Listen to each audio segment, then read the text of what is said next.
바울은 오늘 본문을 통해 그리스도의 죽으심으로 우리의 존재가 어떤 존재가 되었는지를 말씀하고 있습니다.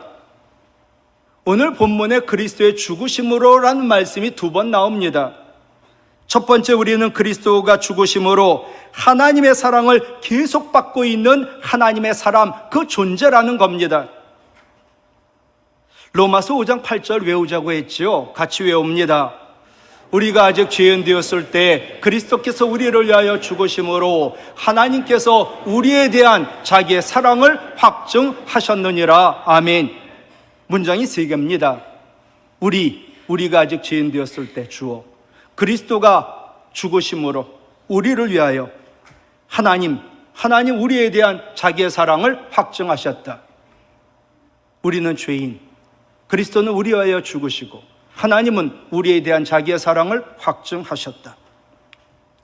이 말씀은 우리를 향한 하나님 사랑이 얼마나 크고 얼마나 놀라운지를 그리스도의 대속의 죽으심과 관련하여 보여주는 매우 소중하고 귀하고 유명한 성경 구절입니다.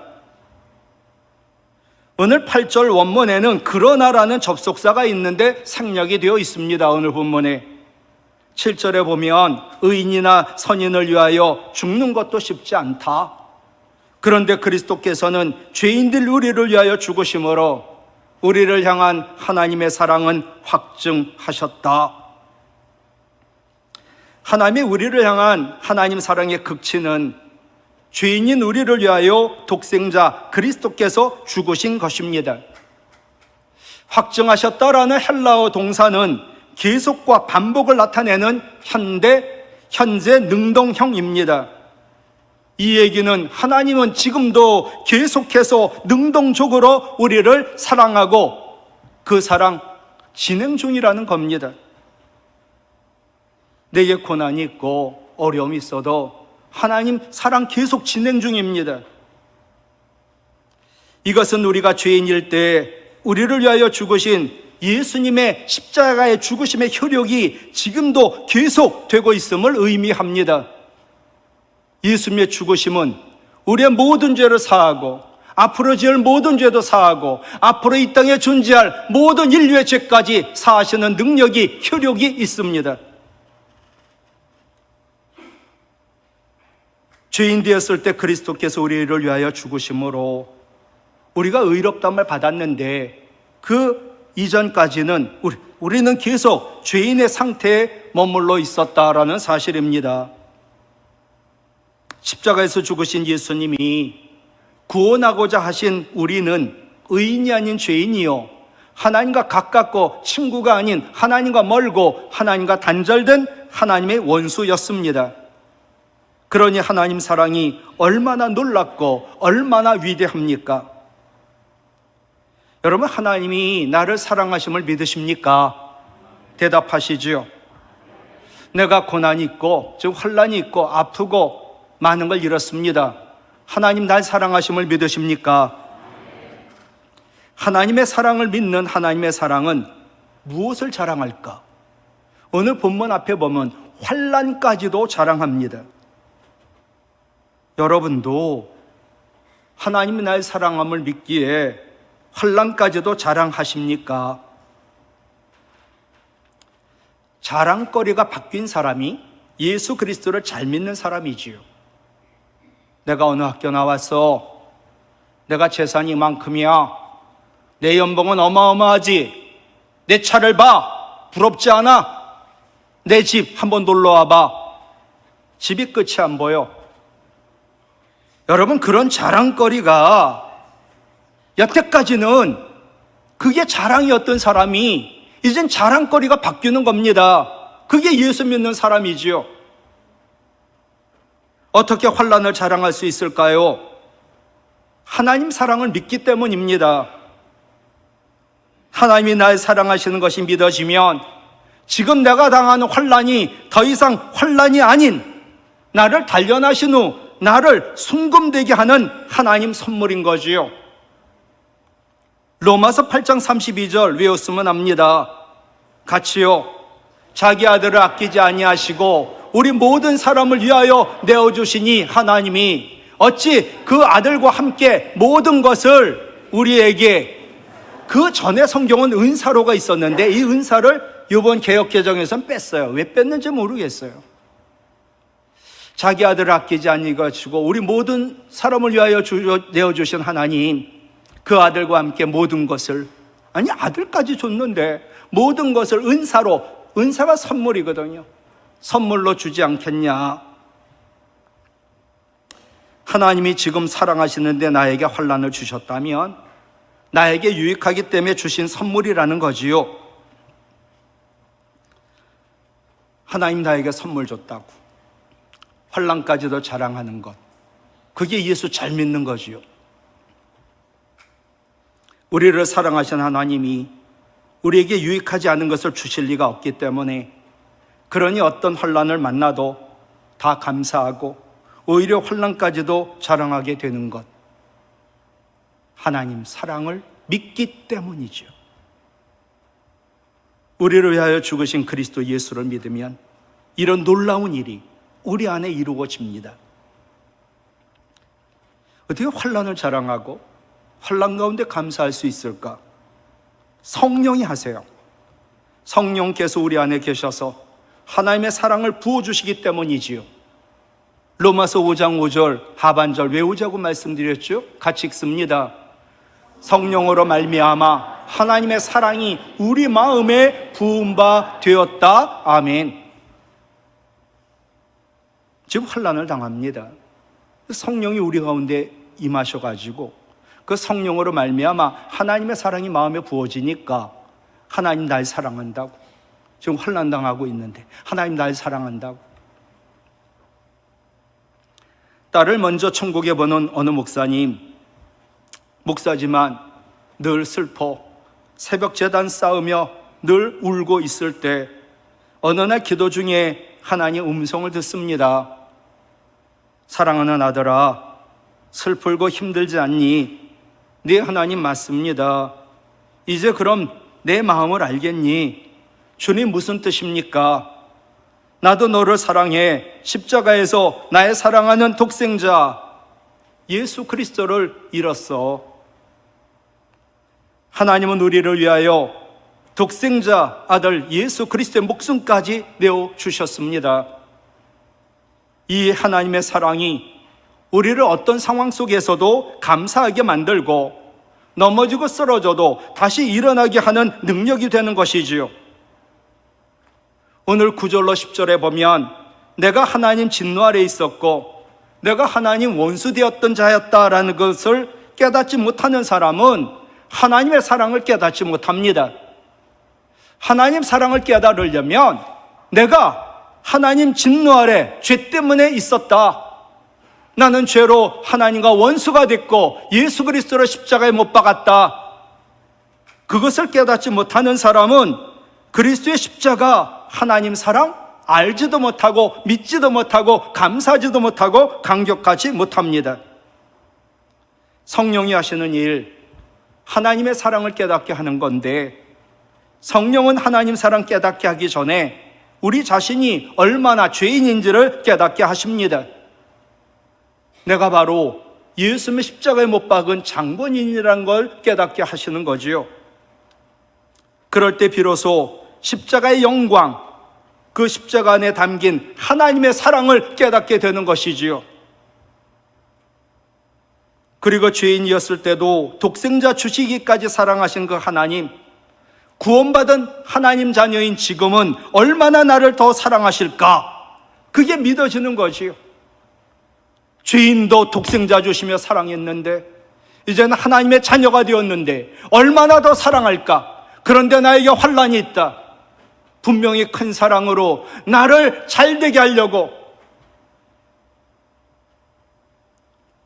우리를 위하여 죽으신 그리스도가 나를 처음 만나주신 곳이 바로 죄입니다. 여러분, 하나님 만난 곳이 어디입니까? 그것은 바로 죄의 자리, 죄입니다. 사람들은 좋고 아름답고 귀하고 영광스러운 걸 좋아해 그것들만 가까이 하고 그것들만 사귀고 그것들을 소유 갖기를 원합니다. 그러나 사랑의 주님은 차원이 다릅니다.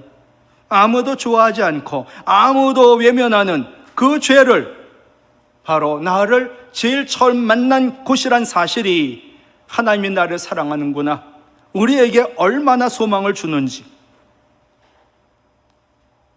죄의 자리에 죄인인 나를 만나러 오셨습니다. 뭐 사랑받을 만한 자격이 있을 때 온 게 아니라, 그러니 지금 나에게 환난이 있는 것도 하나님의 사랑은 더 크구나.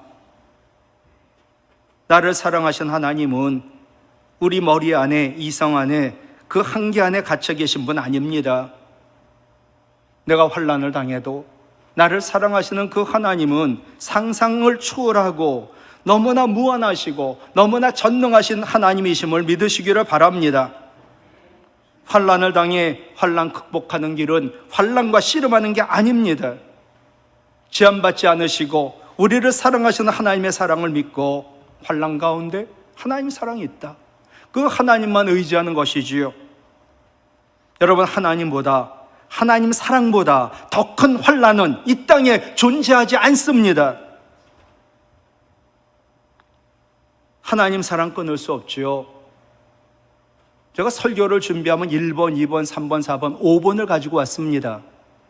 지금 말씀을 전하고 싶은 걸 다 잘랐는데, 하나님 사랑은요, 시편 103편 8절로 12절에 보면 모든 걸 다 용서하시는, 동이 서에서 먼 것처럼 우리의 죄를 완전히 멀게 기억지도 않으시는 하나님, 용서하시는 하나님, 독생자까지 아니라 모든 걸 다 주시는 하나님 사랑, 끝까지 책임지고 돌보시는 그 하나님의 사랑을, 환난을 포함해 세상의 어떤 것도 그 하나님 사랑에서 끊을 수 없습니다. 그러니 환난을 당해도 하나님의 사랑은 계속 ING 진행 중입니다. 지금 환난도 하나님의 사랑 안에 있음을 믿고, 당연히 하나님의 지혜와 능력 안에 있음을 믿고, 하나님 의지하면 슬픔이 변하여 기쁨이 되고, 괴로움이 변하여 즐거움이 되고, 눈물이 변하여 춤이 되고, 화가 변하여 복이 되고, 절망이 변하여 희망이 되고, 죽음이 변하여 생명이 될 줄로 믿습니다. 우리는 소유형 인간이 아닙니다. 나는 하나님의 사랑하는, 하나님이 나를 지으시고 예수 그리스도의 피값으로 사시고 성령이 너는 내 것이라 삼위일체 하나님이 나를 사랑하는 하나님의 사랑이니까 환난 가운데도 하나님 사랑으로 힘내시기 바랍니다. 우리는 하나님과 화목한 하나님의 사람, 존재입니다. 여러분, 죄가 얼마나 무서운지 아십니까?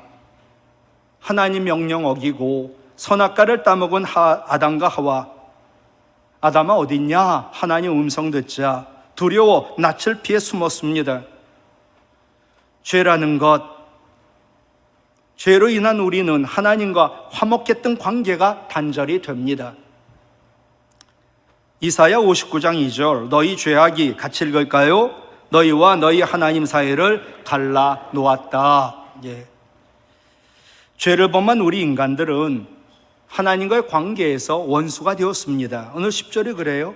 우리가 죄로 인해 하나님과 원수가 되었을 때, 죄로 인해 생명과 만복의 근원이신 하나님과 원수가 되었습니다. 하나님과의 관계가 단절이 되었습니다. 이것은 영원한 절망이요, 영원한 죽음을 의미합니다. 그러므로 죄인인 우리에게 가장 시급한 것, 죄로 인해 단절된 하나님의 관계를 회복하는 겁니다. 즉, 하나님과 화목하게 되는 것이 죄인에게 가장 시급한 문제입니다. 이런 상황에서 하나님 무엇을 원하셨을까? 하나님은 우리가 영원한 절망과 죽음에 있으니까 우리가 화목하기를 하나님 가장 원하셨습니다. 그래서 하나님 독생자 예수 그리스도를 성육신시켜 그 예수님을 우리에게 보내사 죄인인 우리와 화목하기를 원하셨습니다.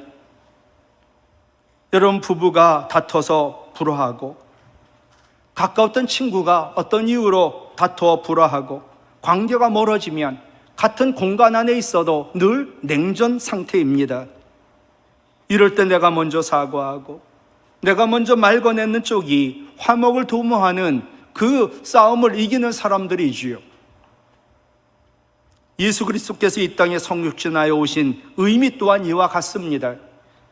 하나님이 먼저 죄로 인하여 하나님과 원수된 우리에게 다가오셔가지고 화해의 손을 내미신 것입니다. 이것이 바로 예수 그리스도의 성육신 사건이지요. 더 나아가 죄인인 우리와 화목하기 위하여 하나님 독생자 예수 그리스도를 화목제물로 삼으사 예수 그리스도를 십자가에 죽게 하셨습니다. 10절 말씀 보세요. 우리가 죄로 인해 하나님과 원수되었을 때 그의 아들의 죽으심으로 말미암아 하나님과 화목하게 되었다. 맨 처음에 설교 제목을 그리스도의 죽으심으로 뽑았었어요. 그리스도가 죽으심으로 우리가 하나님이 사랑받는 존재임을 확증하셨고, 그리스도가 죽음으로 하나님과 우리는 화목하게 되는 존재가 되었다. 오늘 로마서 3장 25절에 보면 같이 읽을까요? 이 예수를 하나님이 예수의 피로써 믿음으로 말미암는 화목제물로 세우셨다. 아멘. 사랑의 하나님, 죄값을 죄인인 우리에게서 찾거나 돌리지 아니하시고 그리스도로 하여금 우리의 죄값을 담당하게 하셨습니다. 이제껏 존재했던 수백억의 인구와 앞으로 존재할 수백억의 인구의 모든 죄값을 예수님께 다 담당시키셨습니다. 이사야 53장 6절 같이 읽어요. 우리는 다 양 같아서 그릇 행하여 각기 제갈 길로 갔거늘 여호와께서는 우리 모두의 죄악을 독생자 예수 그리스도께 담당시키셨다. 예수님 태어나시기 전입니다. 예언의 말씀이지요. 하나님은요, 예수 그리스도를 화목제물로 삼으사 죄인인 우리를 하나님과 화목된 자로 삼아주신 것입니다. 세상에 이런 큰 은혜가 어디 있습니까? 누구 때문에 우리가 하나님과 원수가 되었습니까? 하나님 때문입니까? 아니지 않습니까? 우리가 범죄함으로 우리가 하나님과 원수가 되온 것입니다. 그런데도 하나님께서 먼저 죄인에게 찾아오셔서 죄인인 우리로 하여금 하나님과 화목할 수 있는 길을 활짝 열어주신 것입니다. 예수님 너무 억울해요.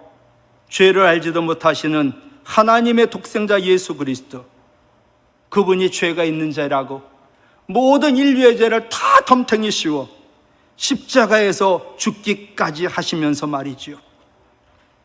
고린도후서 5장 21절 같이 읽어요. 하나님이 죄를 알지도 못하시니 예수를 우리를 대신하여 죄를 삼으셨다. 하나님 뭐가 아쉬워서 이렇게 독생자까지 죽게 하셨을까? 오직 죄인인 우리를 사랑해서 그리 하신 거지요. 이유는 하나, 아무리 물어도 이유는 하나, 우리를 사랑하니까. 여러분, 예수님의 십자가는 예수님을 제물로 만들었을 뿐만 아니라 하나님과 우리 사이를 막힌 담을 헐고 하나님과 사람 우리를 하나 되게 하사 화목하게 하신 것이 바로 십자가입니다. 하나님이 우리를 독생자를 통하여 하나님과 화목하게 하셨어요. 이 하나님과 화목한 걸 계속 유지할 때 우리에게 어떤 현상이 일어날까? 욥기 22장 21절입니다. 같이요. 너는 하나님과 화목하라. 실은 그래요. 화목하라. 그럼 평안하다. 이런 뜻이거든요. 같이 읽어요. 너는 하나님과 화목하고 평안하라. 그리하면 복이 내게 임하리라. 아멘. 예수 그리스도의 죽으심으로 하나님과 우리가 화목하게 되었거든요. 근데 이걸 계속 유지해야 돼요. 하나님 가장 싫어하는 질투의 하나님, 우상 섬기는 거 가장 싫어하세요. 우리가 우상을 섬기면 하나님과 불화하는 거예요. 하나님보다 돈을, 세상을 사랑하면 하나님과 불화하는 거예요.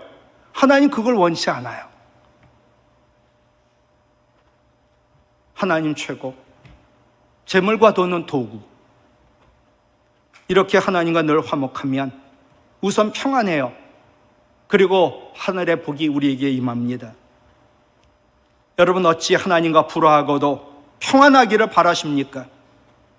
하나님과 불화하면 절대로 평안이 없습니다. 그리고 하나님께서도 우리에게 복을 줄래야 주실 수가 없습니다. 누가복음 15장의 탕자의 비유, 둘째 아들이 집 나갔습니다.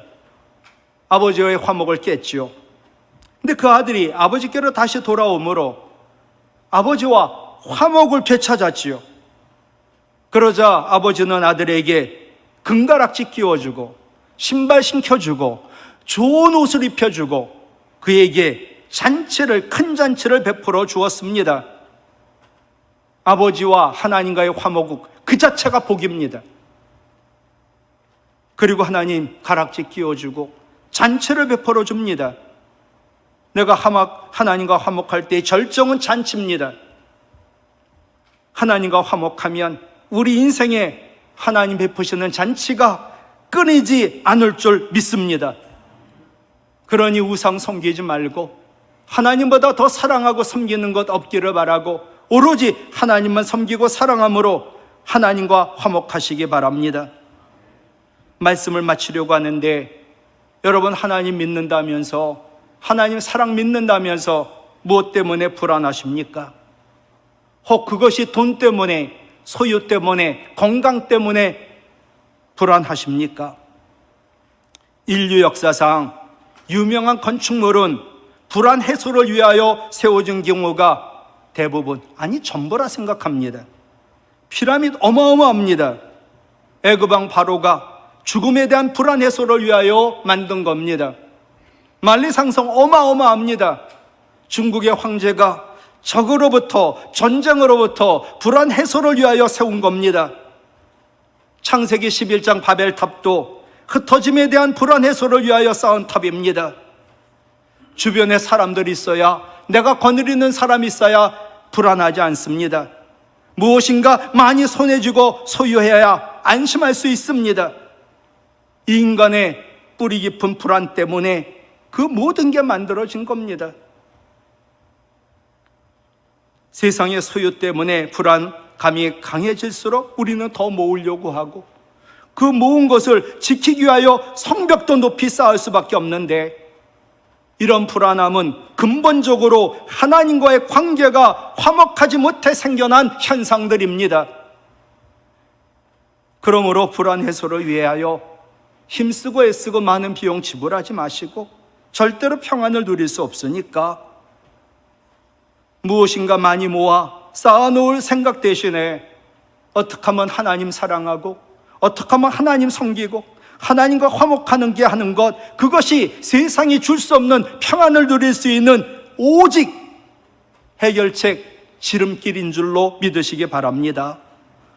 성령 충만, 말씀 충만함으로 하나님만 사랑하고 섬기시기 바라고, 화목의 직분을 주셨사오니 하나님과 화목하지 못한 사람들 전도하여 하나님 화목하게 하고, 또 교회에서 서로 다툼과 갈등이 있는 사람들 내가 화목하게 하는 화목의 직분을 잘 감당하여 늘 주님 주시는 평안으로 평안하시고, 또 주시는 복을 받아 복의 근원이 되고 늘 하나님 베푸시는 잔치의 주인공이 되시는 우리 가족 되시기를 주님의 이름으로 부탁을 드립니다.